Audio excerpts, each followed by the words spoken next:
Hello, my fine friends. Welcome back to Destination Discourse. I am your host, Stuart Butler, and I'm joined today with the very feisty Adam Stoker. Stuart, how's it going?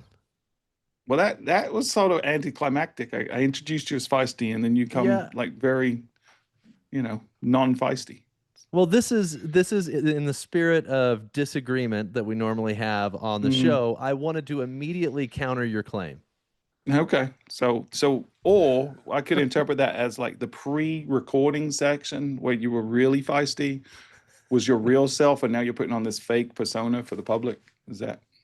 That's right. Hey, listen, you gotta protect your reputation. If everybody knew how I treated you in private, I think I'd be in big trouble. Yeah, roles are totally reversed. Like I'm the bully on the show, but you're really the real bully. But I'll tell you who's not a bully. I'll tell you who never has a different persona behind closed doors. She is always her authentic self. And that is Janette Roush with Brand USA. How are you doing, Janette? Welcome back to I the am show. doing great. I am thrilled to be back on the show.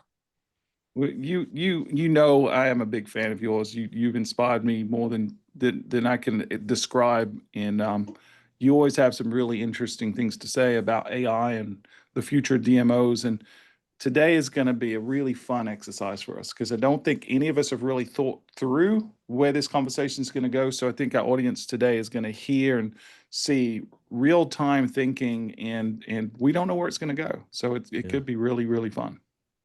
Hopefully everyone's buckled up for that. It's good to have you back, Jeanette.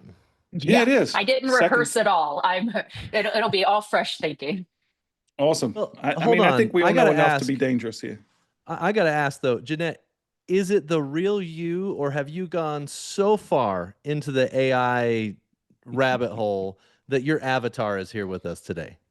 This is real me. If I were speaking Wow. Spanish or any other language, I am monolingual. So if you ever, that's how you would know it's an avatar. So We your start seeing avatar's in glitches, we'll three know. other meetings right now. We got the real you here at the moment. That's Yes, great. that's No correct. digital clones. Yeah. No. At some point, we will have digital clones on the show, but I don't think we're quite there yet. Awesome. Well, before we jump into the topic, and I haven't told you what the topic is yet, I'm going to save that for after the next segment. But it is that time for the segment that everyone waits for. It is time for the greatest segment in all of destination marketing. It's time for Stu's News.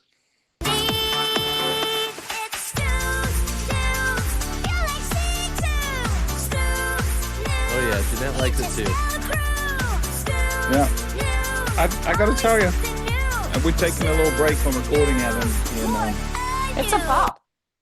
I think I'm Team Stu's News now. I like the jingle. I think it's finally worn me down. I think I'm there. It may be my proudest professional accomplishment. Yeah. I think it should What be did you like use to make it? It's called UDO. Okay. UDIO. Have you used that before? I haven't. I haven't gotten into music generation yet, It's but it's great for quick, simple prompt music creation. And, Yeah. and it actually, the output is usually satisfying as far as I've used it.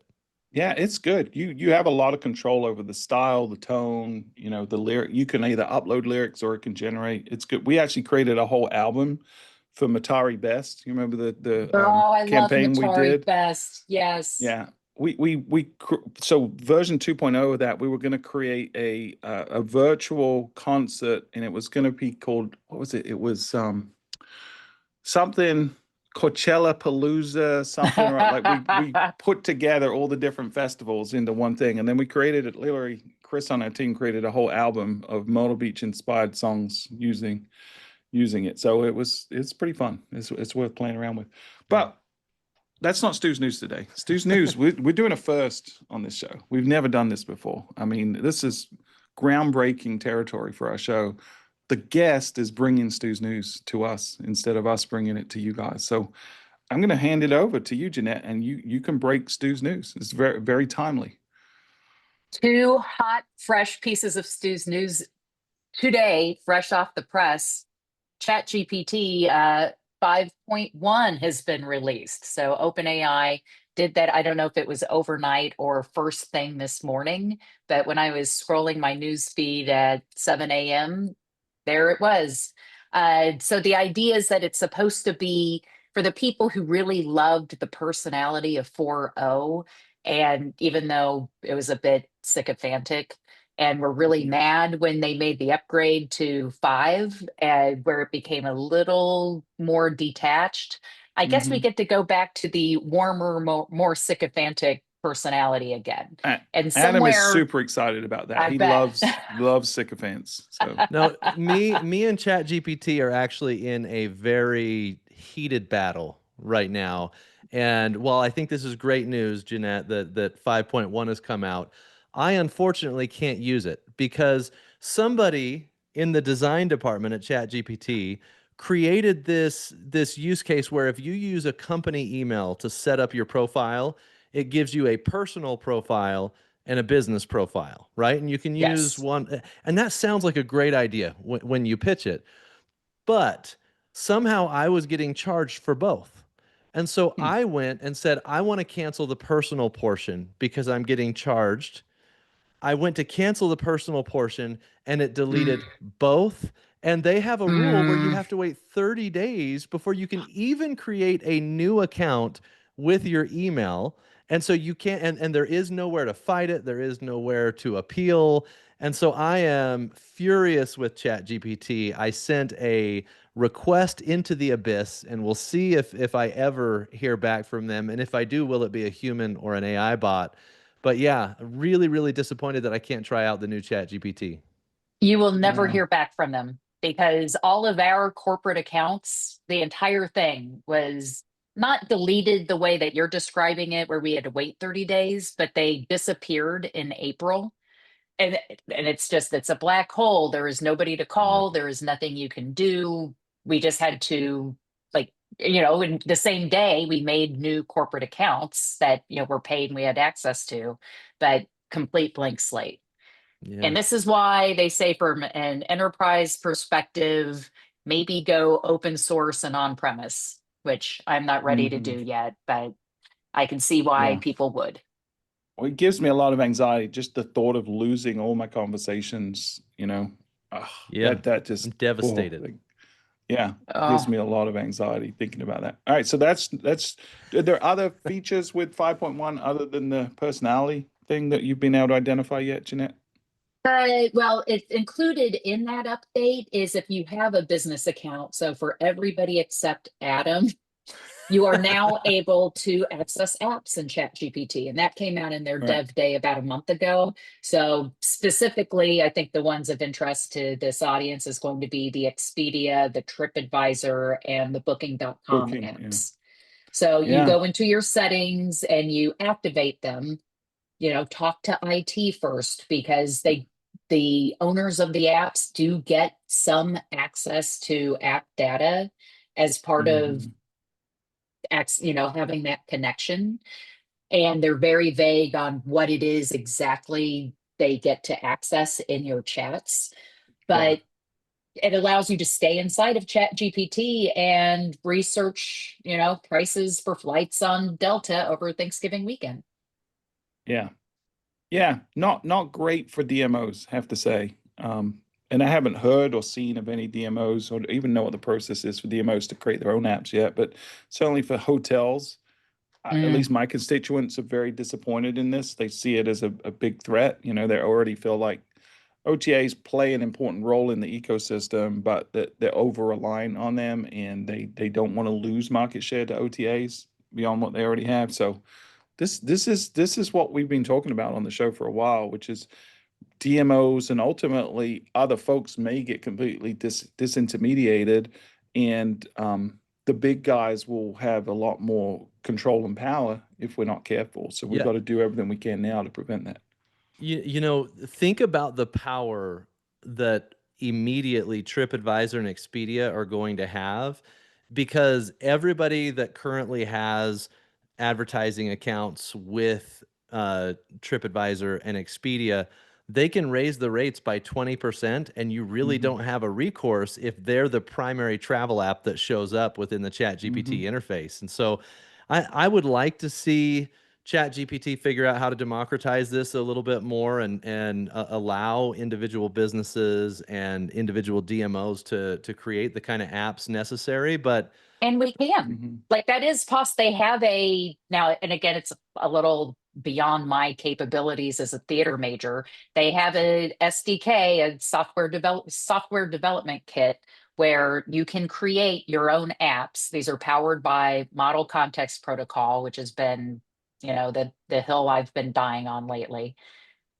And they will at some point in the near future have an app store where you can submit your DMO or hotel or what have you app to be included in that store.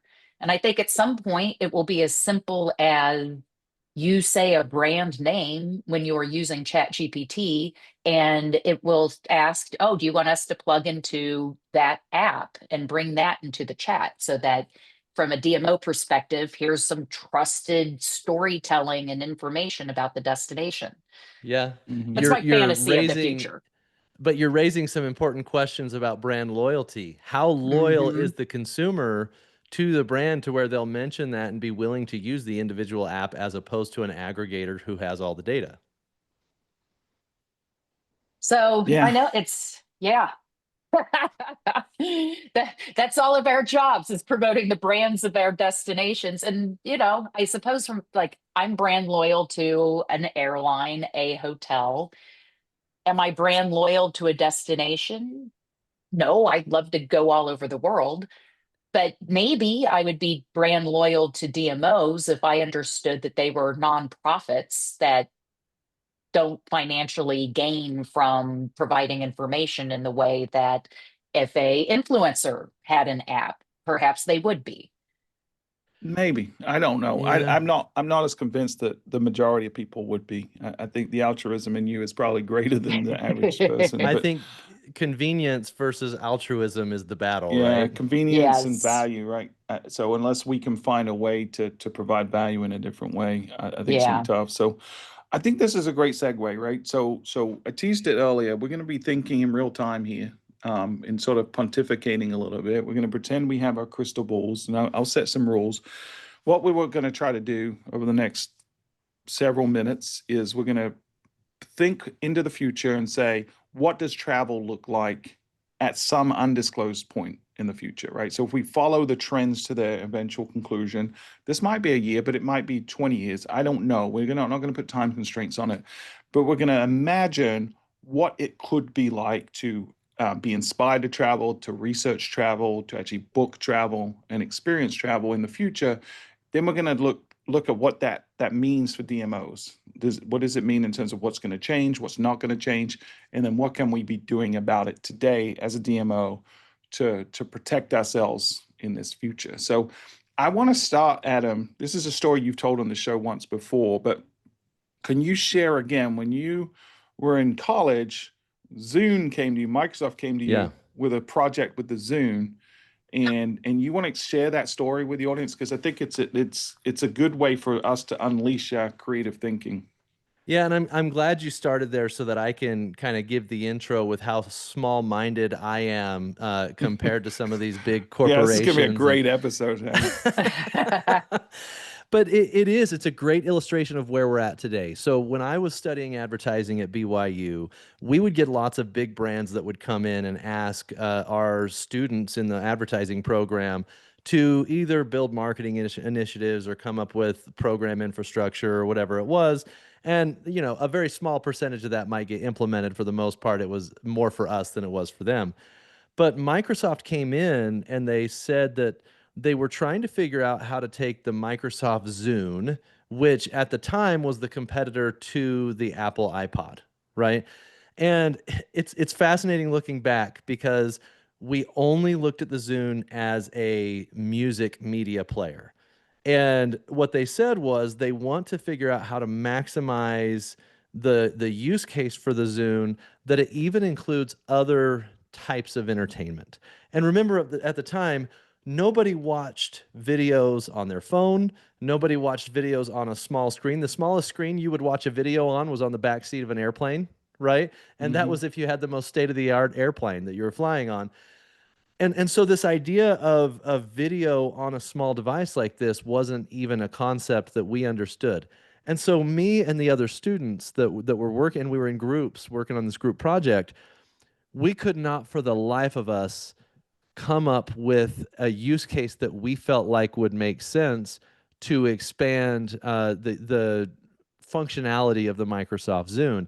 And I remember going into the presentation of the solution we had come up with thinking, I know this sucks, but we went to the extent that our brains would allow us to do. And you know, obviously I don't think Zune implemented any of our ideas. But And that's literally why they're out of business today. right? But 6 months later, the Apple iPhone comes out.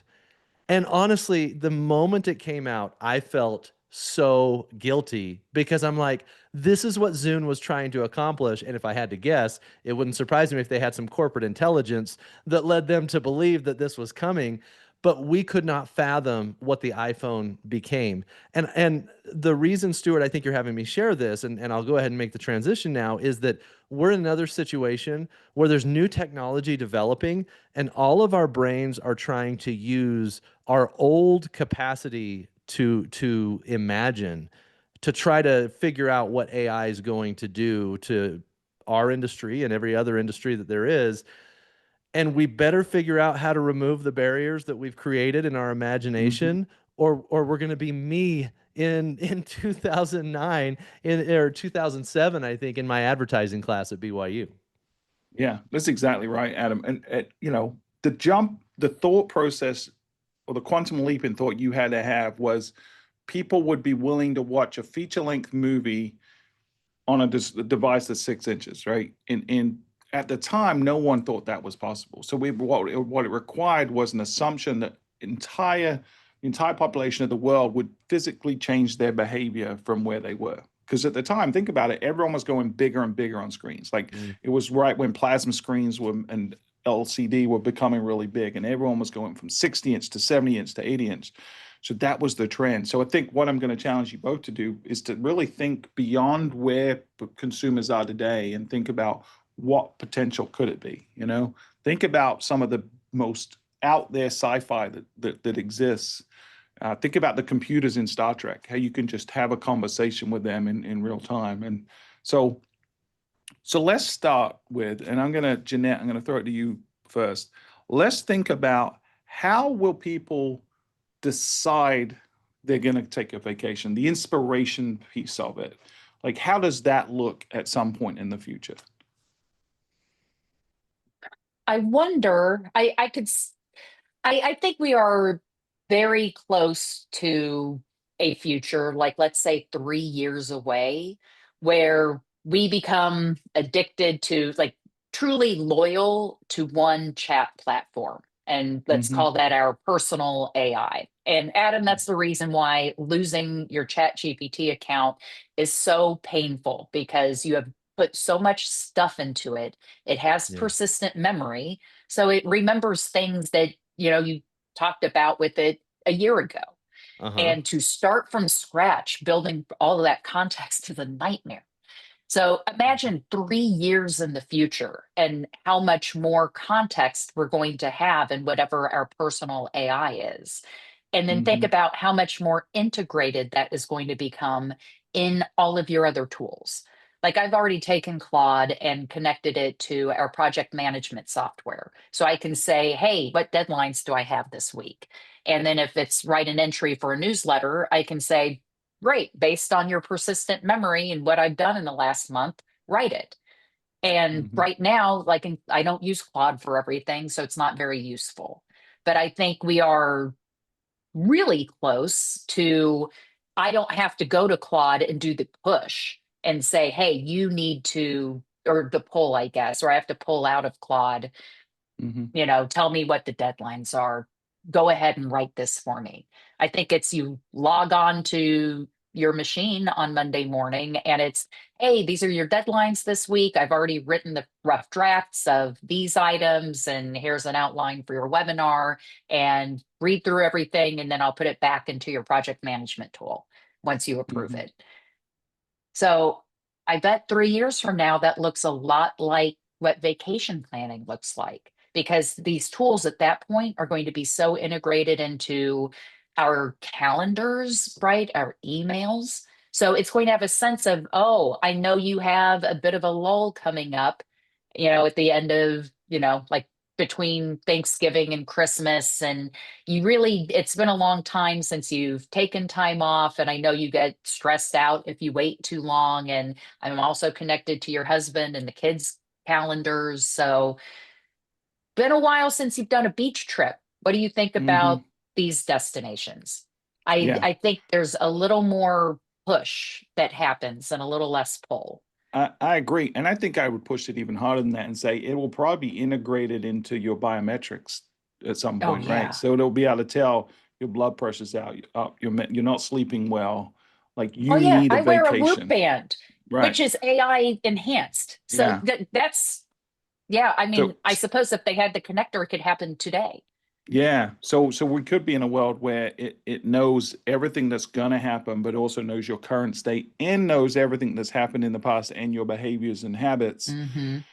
and what content you're consuming, because I still think there's going to be a human element of inspiration, right? But I think it's going to be a Hmm. collaboration between you and this sentient machine that augments your life. And you sort of talking still about going to your machine or the chat of choice. I think it becomes at some point frictionless. It exists with It's you. Neuralink. Yeah, it is, right? It's a brain chip. There's a head-up display of some kind. It's Yeah. directly into your thoughts. Yeah. Um, but it's a symbiosis. So you're not consciously making the decision that you need to travel. There's something there nudging you that you need to travel, right? That's a really scary prospect. Adam, you have anything to say about that? Well, I didn't get into Star Trek as much as you did. Uh, and so I would say I would use Jarvis from Iron Mm-hmm. Man as a Hmm. good Mm-hmm. example of what this could be like. Where, and by the way, You're such a nerd. you, you mentioned all the different things that it could be integrated with, like biometrics and things like that. What about vacation days that you have remaining? Oh And yeah. and Hmm. and it's going to say, "Hey, you've got 14 vacation days left. You got 4 months left in the year. Do you want me to plan a couple of trips and show you how those could be used?" Mm-hmm. Right? Yeah. And Jeanette, you talking about how it's integrated with all the schedules of your family. What you probably are going to be able to do is say, this is the criteria of trips I would like to go on in the next 3 years. And I want you to use my schedule availability, and I want you to use my biometrics, and I want you to use this or that. And just you come to me when it's time to travel. You come to me with the breaks in my schedule that I can do. I want to do one trip a year without the kids with my wife. I want to do one big trip with the kids somewhere, right? That's going to be good for them. And then I want to do a couple of weekend getaways, and I need you to manage that for me. And then I don't have to think about it again until it tells me where I need to go. Yeah, or Yep. ask you clarifying questions, something like that. Yeah, it's really, I think there's infinite possibilities for it to be proactive and also take your input, right? So, for Mhm. example, you're saying you set the preset criteria, but you could also say, hey, I love going to Myrtle Beach every year, so just look for great deals. Like, and when there are Yeah. kind of like right now, when on like a Google Flights, you can say, hey, look for deals on this flight, and it'll ping you. So Yeah. I think it's going to be a real symbiosis at some point in the future where you're really collaborating with some kind of AI that augments every piece of you, and you're going to have to contribute, and it's going to contribute, and at some point we're going to have to wonder who's really in control of that, right? Yeah. All these decisions. It's really a scary prospect. Let me though make sure that we don't make a mistake that I made with the Zune. And that's the Hmm. fact that part of the reason I couldn't think outside of it is because I was thinking in the lane of this specific entertainment device. What we're talking about right now is the travel decision-making process. What we're not talking about is what are the improvements that are going to happen to the other components of the travel experience at the same time. So streaming Hmm. wasn't even a thing, right? Hmm. Back then, and definitely not streaming in the way that it is today. And so it was hard for my brain to comprehend it. So as the decision making process using AI is going to change, for now, we're actually married to the airline schedule. For example, and airlines only fly at certain times, and you have to plan around certain Uh, certain airline departure times. well, what if AI unleashes a different way to do that? And it doesn't take an hour. You don't have to get to the airport 2 hours early. And now all of a sudden you can change your entire travel schedule that way. Or I was in Phoenix last weekend, and about 5 to 10% of the cars were driverless cars through Waymo. And I think there's a competitor down there as well.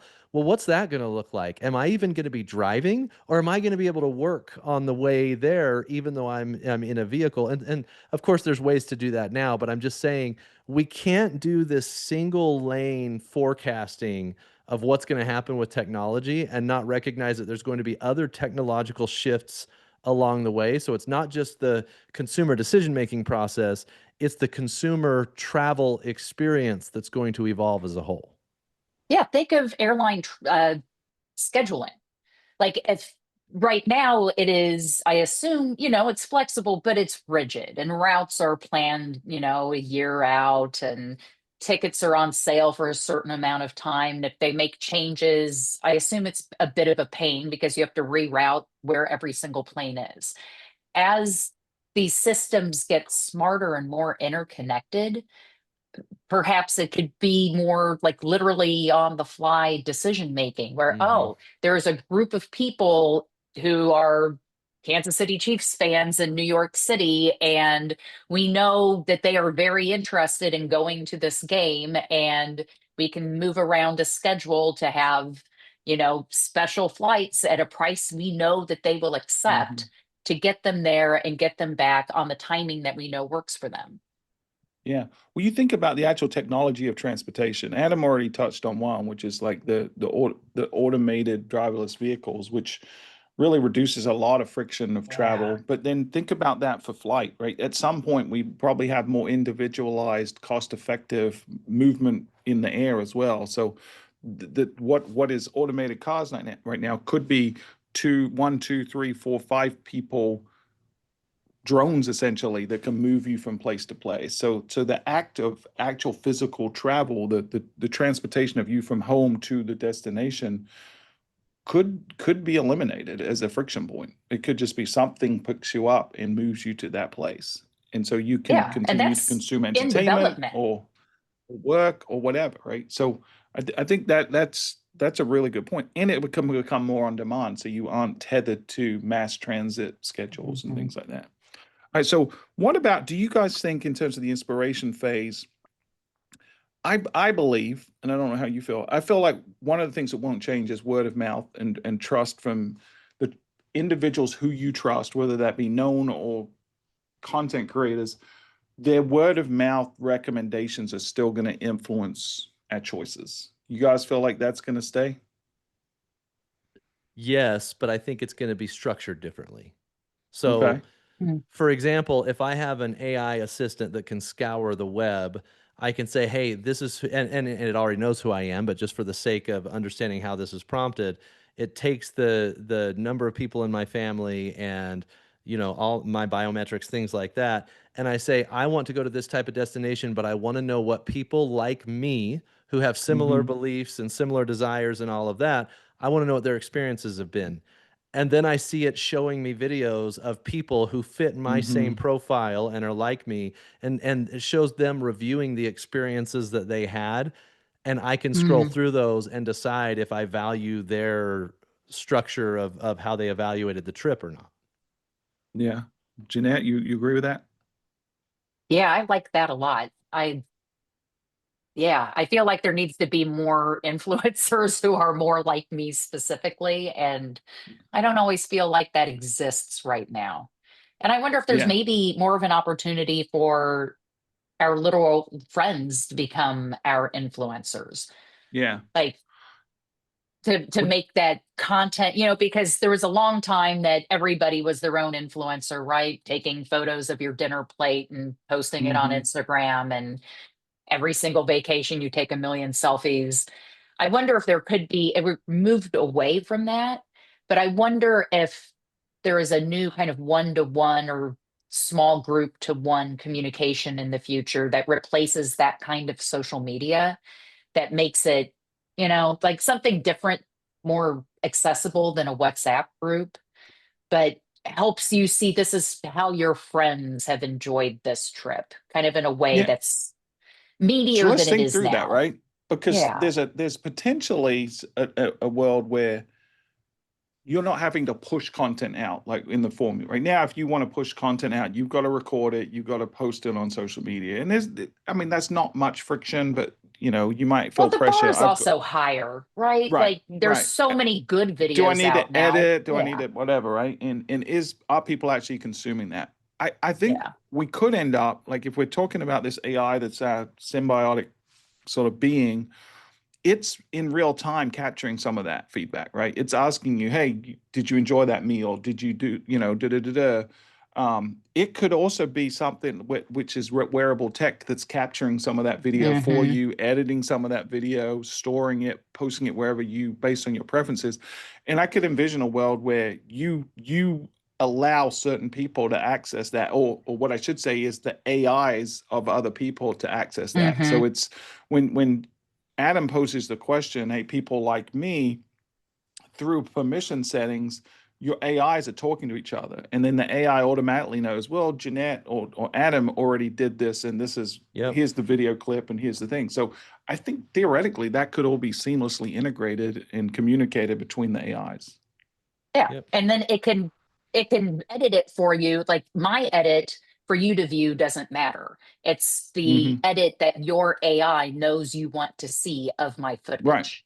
Right. Yep. Yeah, because I could publish the raw content even, and then your AI, based on your preferences, puts that together in a format, in a one-to-one method. That's something DMOs could possibly start thinking about is what raw content, right? Do we need to make available for these types of uses? This is 100%. where, like, from an efficiency perspective, one of the biggest places we get bogged down right now is sifting through the hours and hours and hours and hours of B-roll that a destination has, and then trying to facilitate that into some sort of a content, and having AI comb that database to create individualized, Stuart, to steal some of your language here, to curate individualized ads for the person who's looking for a trip.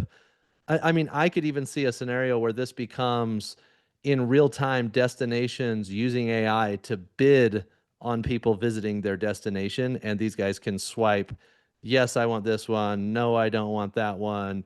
And narrow to a trip that easily. Wow, travel dating. You just invented Tinder for Tinder for travel. Yep. That's amazing. Yeah, I think the way I'm thinking about it is that inspiration becomes more ambient. It's sort of everywhere and nebulous. It's not as linear and direct and pushed content as it is now. So I think that inspiration phase becomes sort of collaborative with your AI companion, but also they have access to this like nebula of content that isn't really parsed or filtered or sorted or really published anywhere, but they can bring it all in and contextualize it and individualize it for you. Yes. So yeah. So and that's like meta glasses. That's yeah. It's I can all of see that this. stuff, right? So we talked a little bit about the inspiration. So someone says, okay, I'm going to travel. I want to travel. Let's talk about the actual planning process. Right now, it's pretty cumbersome, right? It's probably, some people love it, right? But for a lot of people, like myself included, it's the biggest pain point in travel. It's trying to figure out when to go, where to stay, what to do, communicate that with people, make sure you're booking everything, make sure that's organized, make sure you didn't screw up and book your flight for the wrong day or hotel. There's a lot of friction in that. It's very manual for the most part right now. Most people aren't booking packages of flights, and hotels are doing that separately. Most people are not booking their like restaurants and attractions before they arrive, right? So what does that look like in this new model? I've got some thoughts, but I'd like Janette for you to, as our guest, to sort of take a first stab at how do we go about, we're going to travel. How do we go about booking the travel, planning and booking the travel? I mean, it's easy to see what it's going to be in the 1 to 2 year frame because, again, with apps and Chat GPT and iterations of that with the other language models, I think much more of the process is going to come inside of your chat. And I think before we know it, these chat threads are going to be multimodal. So we're Mhm. hung up in the idea right now that it's chat, right? Like it's words on a screen, Mhm. but there's no reason why it has to be words on a screen. It can look like a website or whatever visual interface it needs to look like in order to help you make the plan that it needs to make for you. Mhm. So I can see where the next iteration after that is whether it's embedded in your wearables, your meta glasses, it's the Neuralink chip in your brain that it just all becomes more seamless because it's great at gap analysis. So it will Mhm. know you booked the hotel but not the flight, or that you planned Saturday but not Tuesday. And I think in that ambient way that you've described, it's going to know the types of things that interest you. And it's like part of this ambient feed of video content that will be fed will start to be ideas to inspire us, to get us over the hump of, okay, if you do this, you can save more money, to eat at this restaurant later. We Mhm. know that this reservation is going to sell out. So why don't we put a hold on it now? Yeah, or that the wait time at that restaurant is longer than normal or short now or whatever, yeah.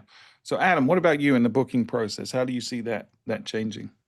I'll be honest with you, I see it as really bleak for destination marketing organizations as a Mhm. whole. And not to be negative Nancy here, but what it's going to do is take the emotion out of the planning process.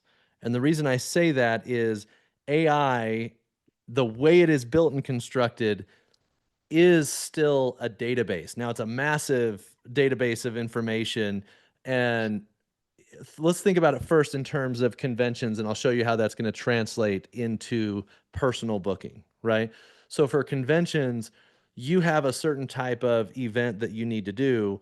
What you're going to do is filter by criteria. I need this many square feet of meeting space. I need to be able to seat this many people for meals. I need this many rooms, so on and so forth.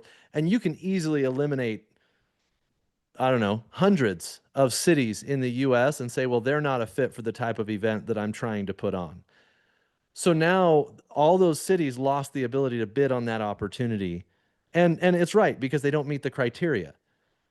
Now, when you look at this from a leisure perspective, if it's going to work like a database, the visitor is going to put in the criteria, and anyone who doesn't fit that criteria is not going to show up in the search results. And there's very little opportunity for inspiration in that process. And so I feel like when you're filtering things out, you're only going to work with more like non-emotional criteria, and you hope that you made the cut in all the different filtering that happened in that process. And so I know that I'm still talking about the deciding where to go, but then when you get into the actual planning, okay, I know I want to go here. This is what I'm going to do. Again, it's criteria based, and there's very little opportunity for any of the individual attractions, any of the individual hotels to emotionally connect with the visitor because they're going to be making emotionless criteria based filtering that leads to the decisions that they make. Does that Yeah, make sense? I might push back a little bit, and here's why. I think at some point you're thinking about AI as very binary, black and white, right? And I think at some point it gets to the point where it can emulate emotion and human thinking and creativity to a very, very accurate degree. And so if you were dealing with, let's say, a travel agent and you said, here's my criteria, most good travel agents would take your criteria and look, but then if they knew some information you didn't have, or if they saw something that fell slightly outside of that, they'd still proactively say, hey, I know that you said this was your budget, but for an extra couple of $100, or did you know, I know you want this type of destination, but here's something else you may want to consider. So although I think there is going to be filtering, I think the system's also going to be open to suggesting. Again, I think it's going to be a symbiotic relationship where you're not fully in control and it's being helpful, not just following orders. Does that make sense? Yeah, I'm laughing because essentially what this comes down to is how much do you believe that we're going to get to sentience or not? Because you're talking about the type of interaction that you have with a sentient being. And I don't know. I don't know how I feel about whether or not we're going to get to the singularity or whether or not AI is going to be a sentient being. But I feel like that's really the difference is if I'm thinking about it like a sentient being, you're 100% correct. Yeah. I think there's a non-zero chance we get to a place where it looks and feels like sentience, whether it is or not. I think people will debate for years, but I think we can get to a point where it's sophisticated enough to emulate that. I also think, like, if I'm really stretching my thinking, right, there's a lot of people that suggest that right now you're going to go to your AI assistant, whether that be chatting or talking or it be implanted in your head, whatever the user interface is, and you're going to say, either it's going to tell you need a vacation, or you're going to say, I want a vacation. I'm traveling with my wife and my kids. Here's my budget. Here's my criteria, right? All the filtering options you said. You may not even have to give it some of that stuff. It might already know some of that stuff. Like it might know Yeah. better than you do what your budget is, right? Because it's going to be tethered into your bank account and know how much you earn and know what you're spending. And it might even say, hey, you know what? If you cut down on eating out at restaurants for the next month, you can actually do this, not that, right? So I think we really got to think of it as a personal assistant that can optimize our lives in every aspect and know what we prioritize and what's best for us, and it's going to know every aspect of it. It's going to have all the data points that we currently have, including probably more at its disposal than we do right now. Yeah, because the idea of, oh, there's a list of requirements, the way that there's a Mhm. list of requirements that the business event planner has for square Mhm. footage. I don't vacation plan like that. I mean, I it's a don't little, either. I'm totally random about it, to be honest. Like we planned a trip, Really? very random. Almost all of our vacations are tagged at the end of business trips. Like I'm speaking at a conference in Copenhagen in December. So we're like, we should go somewhere else in Europe. Where should we go? I don't know. What does it cost $1 billion to get to on a flight from Copenhagen? It would be Mhm. cool, on a holiday-ish weekend. And just honestly, it was just kind of random conversations with ChatGPT. We're like, great, Vienna. Well, okay, well, let's just decide on that because otherwise we're going to twist about it for another 3 weeks and all the prices will go up. Yeah. So I think But even anything that, is you going to kind be of an gave it improvement on that. criteria. Even that was narrowed criteria. It's like, hey, we're going to be near Copenhagen. I'm looking for this type of experience. Like what you did was a filtering process with specific Yeah, well, criteria. then we would have, I mean, that filtering process is taking place with or without AI because it can't be a different weekend in December than the one where I'm going to be in Europe. Yeah. So I So, True. think like, that's I don't know important how to that recognize, changes, right? right? Because Yeah. we've sort of been talking about travel as this sort of discrete, unique thing that's happening. But if we look at why people travel, a lot of times it's for a reason, right? There might be a musical event or a sporting event going on at a certain Hmm. time in a certain place. It might be you're going to visit friends and family. You might be going to a wedding or a conference. Or so I do think we got to consider that as we talk through this. Like sometimes you're there's a reason you have to travel, you choose to travel, and then AI is going to sort of improve that experience or offer you insights that help you maximize the value out of that travel. I think Well, I, it's really a good insight. I think you've just illustrated a really important possible differentiator to get around some of the issues that AI may create.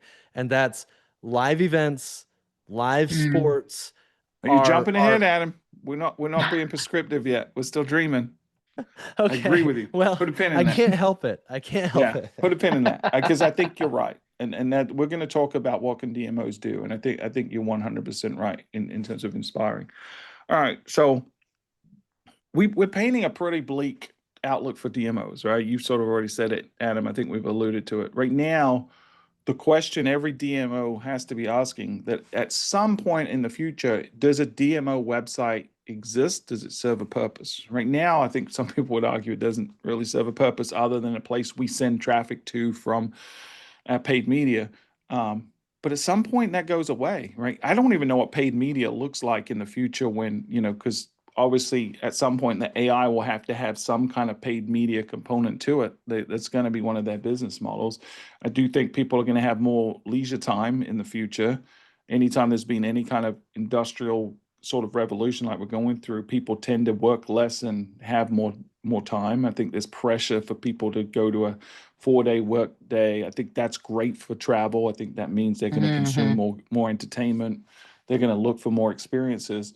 But how we get in front of people is going to fundamentally change. But I think the question I'm wondering is, where do we send people? You know, once we capture, if we can get in front of them with paid media and we have them do something like perform an action. Right now, that action we're asking them to do is click onto our website. But does that go away? And is it a different experience? Is it a mind trip type experience like Brand USA has launched and Visit Myrtle Beach has launched? Or is it pushing people back into their own personal AI into our app? Or is it something different? I don't know. What do you guys think? I think we need to start by like looking at our mission statements and what are we here to do? And so like I see the DMO as we are the singular type of organization that sits at the center of residents, local government, visitors, and businesses that benefit from tourism. Yes. And so I don't know what this means in terms of must have website because that's how we report on how well our digital media performed. I think we need to look at what value do we provide being the only organization that sits at that nexus. And I think it has something to do with trust, and I think it has something to do with organizing information. I think it has something to do with our nonprofit status. So are we able to, and I don't think these are things necessarily we do right now. Like we try to organize information on our websites, but is it in a way that's truly machine digestible? Is it a conglomeration of all of the live data inputs that are in our destinations? So I look at New York City and I'm like, I could see, and again, this is why I really like the idea of MCP servers. Like if there could be a New York City tourism MCP server that I get to by brand name, call on and put into my ChatGPT account that then says, okay, great. I have access to live subway schedules. I have access to weather, by neighborhood, because it will be different in different parts of the city. I know historically what the wait times are at the Empire State Building, but I also have predictive capabilities. So I can see what those wait times might be like later today in order to help you plan out your perfect day in New York City in a way that benefits the businesses as well, because perhaps it kind of equalizes people spending more money in more places all at the same time and helping with, distribution of people. So like, does that mean literal website in the future? Is there people are already talking about the dead internet. Do we still have an internet in the future? I think for the medium term, absolutely yes. I think we'll continue to see website traffic reduce, but I think we need to think about what are we here to do and how can we keep doing that thing at our nexus? Yeah. I'm a big fan. I talk about it on the show all the time of sort of first principles thinking, and you're doing exactly the right thing by saying, why do we exist? What is our purpose? I do agree that us being the sole nexus of the visitors, the businesses, and the residents, I'm sort of beginning to think of us almost like the operating system for the tourism piece of our community. And so I think for me, so I guess we're jumping to the prescriptive part of what we can do about it, right? So Adam, I'll bring back what we put a pin on from you. But I think for me, one, we're going to have to get more integrated with our businesses, right? Whether we're member-driven organizations or not, I think we're going to have to provide a role for them that doesn't exist today. I think we're going to have to help them get their data aggregated to the super beings that are going to exist. I think we're going to have to be really involved in the experience itself, where we help them, whether that's through certifications and training and workforce development and things like that. I think we're going to have to really polish that piece up, because the experience is going to matter more in this future, where there's going to be so many data points recommending people go to certain places. The experience is going to become even more important. Things like reviews are going to become way more important. I I think, and Adam, if you want to talk about what you were going to say about events, I think that's a really important part. We've got to give people a reason to visit our destination. Adam, you want to say what you were saying earlier? Yeah, I When I mean, rudely cut I you off. think, no, you're fine. For me, it really comes down to, in a world where so many of the things that destinations have controlled to this point have the potential to be eliminated, I think it's time to really take a hard look at what you can control and what you can control that's going to influence travel, regardless of some of the disintermediation that we're talking about, right? And the things that I see, live sports, live events, those are things that you can't circumvent. Like if somebody wants to go to an event and it happens to be in your destination at that time, you have to go there. But more importantly, like if we're zooming out a little bit, like live events is one component. What you're really asking is it time for destinations to truly embrace the idea of focusing on product as opposed to so much on promotion? Because product is going to have so much influence over whether or not people come to the destination. And that could be as simple as owning your own events as a destination, bringing in more music festivals, bringing in more live performances, bringing in more sporting events, and all that kind of stuff, but also trying to go upstream a little bit and have much more influence over product within the destination. Maybe that's trail development. Maybe that's more sports facilities, and so on and so forth. There's so many different product things that you can do. But I think it's time for the destination to take the leadership role on product in a destination, because that's how you're truly going to benefit the future of the visitor economy in the destination. Yeah, the product and the experience. So it's the physical product, Yeah, but it's yeah. also how I'm that combining those manifests, two how that in product. interacts. Yeah, I couldn't agree more. I think that's going to be the only way we can differentiate in the future, right? I also think we're going to have to shift in terms of what we think about as our brand, and I think we're going to have to automatically have to become more collaborative with our entire ecosystem and say, hey, I'm not worried about the Visit Myrtle Beach brand. I'm worried about the Myrtle Beach brand. And I need everyone to be on the same page with what that is. Our economic development folks, our local realtors, everyone, Yeah. right, that's in our I think brand ecosystem has to be becomes more aligned. important. Yeah. And that's Yes. how it comes to life, is how much is it embraced and really Yeah. lived through all those Yeah. channels. And then I think we can start having a relationship with the consumer under that brand, not the Visit Myrtle Beach brand, the Myrtle Beach brand. And what does Myrtle Beach mean to the consumer that's coming in and experiencing it? And that first party data is going to continue to be important, because how do we communicate with these people and make sure we're influencing those people?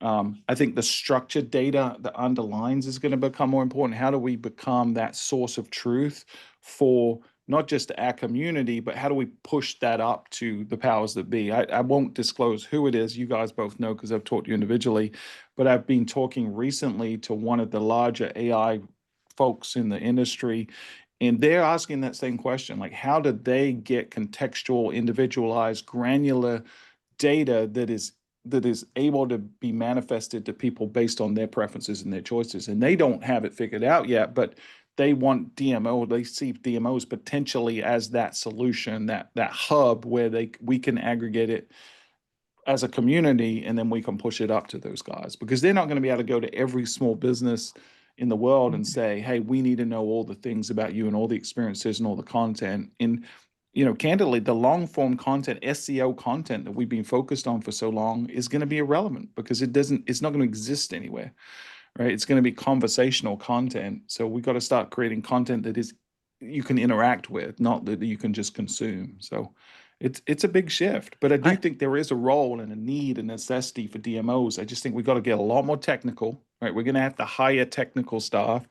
We're going to need our industry partners to really step up and create some solutions, because we're not going to be able to do it as individuals. And I think we're going to have to ramp up on our customer service side and really spend more time with our businesses, training them, educating them, learning from them, helping them, and be, like I said, that operating system for the tourism economy within our destination. I think that's where we have to go. There's some hard truths that we're going to have to embrace if we're going to make that pivot. And you alluded to one of them, and that's, is our job to elevate the Myrtle Beach brand, or is our job to elevate the Visit Myrtle Beach brand? And so is it the place or is it the organizational brand? And I would argue, what's that?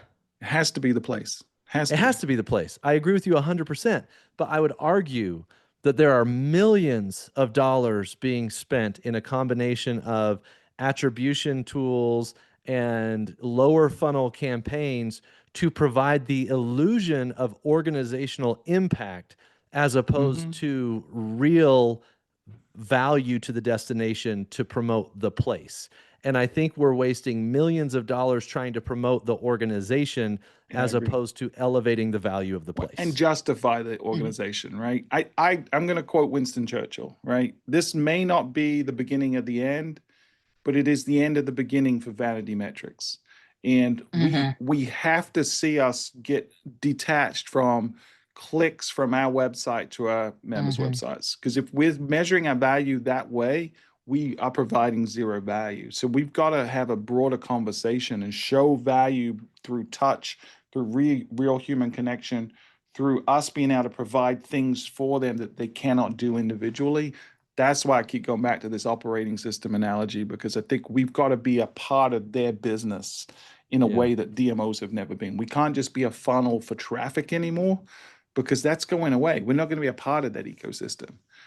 They've got to feel the value in other ways. So I think the vanity metrics we've been relying on for so long, we have to really start detaching ourselves from those as soon as we can. Agreed. In fact, some of the metrics that we've thought were not vanity metrics and were more conversion metrics, those are now becoming vanity metrics. They are all vanity metrics, right? All of those things, you know.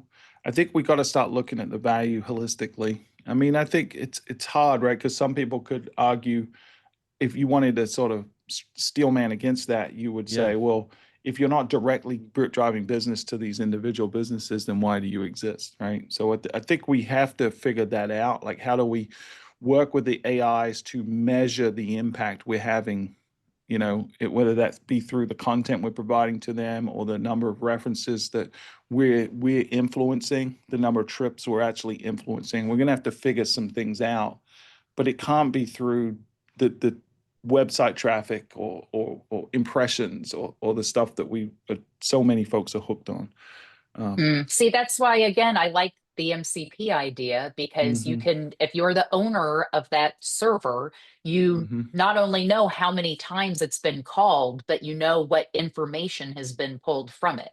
So, and you can get insights from it and all that stuff. Yeah, it's one of the things that I love about working with Mindtrip. It's you get that kind of contextual information from the chats that are happening on your website. It's a lot more valuable than clicks and visits out. Yeah. Well, and especially if we're the ones proactively saying, hey, individual business, we're collecting your data into our MCP that's now getting pushed up to Brand USA, that's now going out to OpenAI, and like, without us, that doesn't happen, right? So now they have like a mission critical piece of their business that they rely on us for, and that's valuable to them. And so it goes beyond the measurement. It's just a piece of them. Again, we have to be the operating system for the destination, and that means technically we're part of the ecosystem that they're going to rely on, you know? Yeah. And then also if we're helping them with the things like workforce, and we're helping them with training, and we're helping make sure that their business is thriving because their word of mouth is spreading and that people are having good experiences and leaving good reviews, which is influencing. I think all of that, you know, high touch relationship is going to make them perceive more value because they're actually receiving more value. I like it. Yeah, I like it. It scares the bejesus out of me because like, we're not set up for this today, right? We don't have the technical knowledge. We don't have the resources to do what we're saying. We're going to have to start this No, Yeah. and it doesn't sound very fun.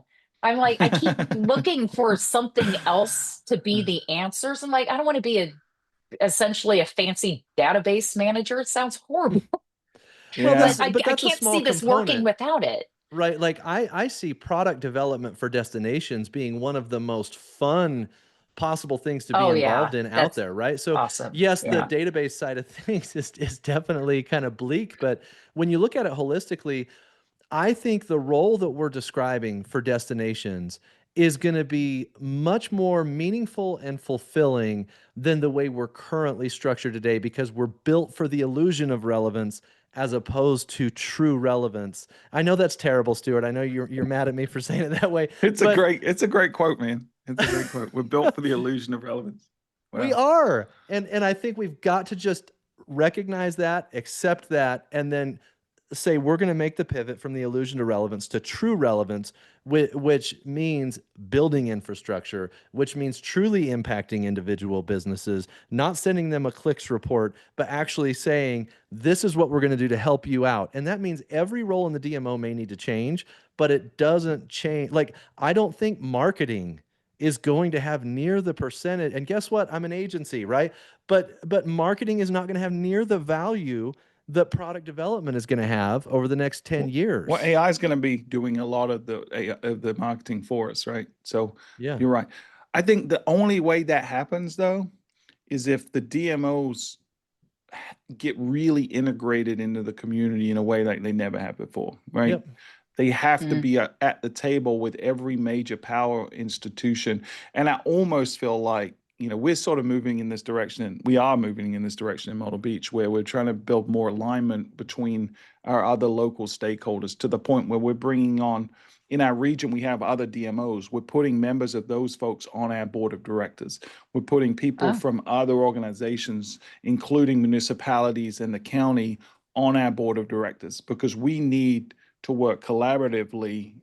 Otherwise, we lose our relevance completely. Because there are other people that do some of these functions now, right? But maybe not as well as a DMO could do, or they need the expertise the DMO brings.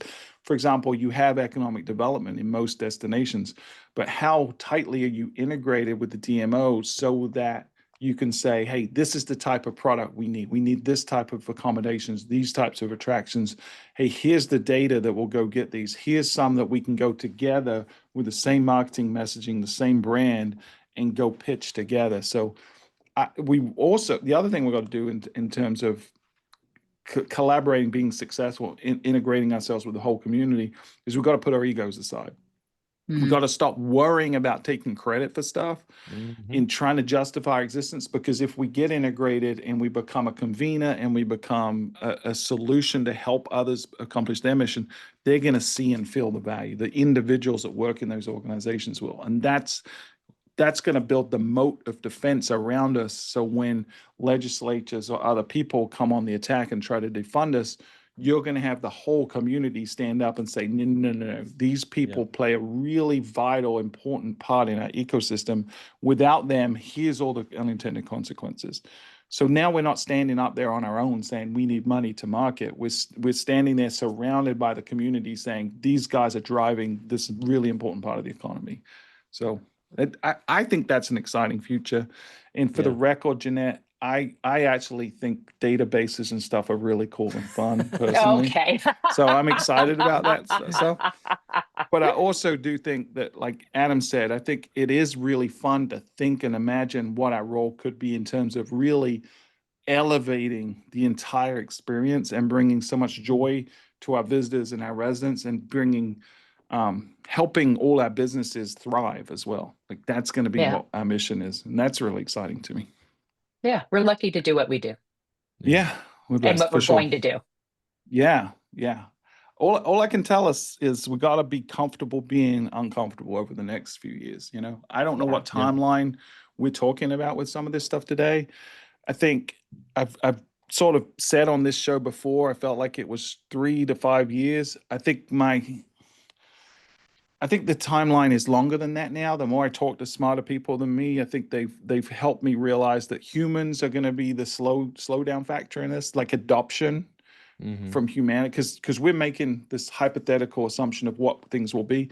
There's going to be a lot of people that don't adopt that mindset. There's going to be a lot of people that say, no, I enjoy travel planning, I'm going to do it all manually, right? So for the foreseeable future, the majority of people aren't going to be that disruptive, but we have to prepare for the eventuality that at some point the majority will. It's like cell phone adoption, right? It took 20 years of cell phones before the iPhone came out, and then when that killer app came out, the iPhone adoption went through the roof. And so we're probably not looking at 20 years. We're probably looking at a lot shorter. We've talked about that before, but I do think we got a little more runway than I thought we had. I didn't realize I'd had that impact on you, Stuart. No, I said people smarter than me, Adam. Awesome. Well, is there any threads you guys wanted to pull that we didn't pull today? My brain is fried. I don't know about you guys. Yeah, I'm kind of shot. No, Stuart, I love this conversation, and I do too. It's been really good for me, and I do feel like I'm kind of back in that classroom in 2007, looking at a Microsoft Zoom, trying to figure out what it's going to do. But I'm really excited at the prospect of everybody starting at first principles, like you said, and saying, hold on, what's the value? If this marketing machine that we've relied on for so long is no longer the vehicle, what's the value we're going to add to the community? And I think what we're going to find is some real innovation on the value side for DMOs that's going to pave the way for the next 20, 30, 40 years of the industry success. Yeah, I agree. Janette, any final thoughts from you? Oh, I was just thinking about you talking about the people who will be on the slower end of adoption. And I'm like, certainly from our perspective at Brand USA, like the people who are adopting more rapidly are more likely to be our visitors. And so like for me, that's part of what drives the urgency around figuring things out. Because yes, absolutely, there will still be people who do it the way they've always done it, but they are, statistically speaking, less likely to be, the international inbound visitor to the United States. Yeah. And so as we look at people who are younger, people who have visas, people who have the money to travel, it's more likely to index, with people who are going to be more AI forward. And so that's kind of the push that's driving me at the moment. Yeah, that makes a lot of sense. My demographics are probably a little different than your demographics. I didn't want to say it like that, but yeah. So the one thing I would like to say to guys, I got to run. I may let you finish the rest of this conversation if that's okay. Yeah, absolutely, Adam. Thank you. Right. If they want to reach you, where can they do that?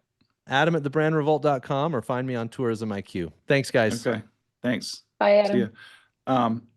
The one thing I would say to our audience that you need to be doing right now is educating your board on what's coming, right? Because I don't think many folks are thinking as far ahead as this conversation has gone today. And I think if we don't prepare our board now for what's coming, it's going to be really hard to make these shifts, because we're going to have to reallocate budgets, reallocate and retrain staff.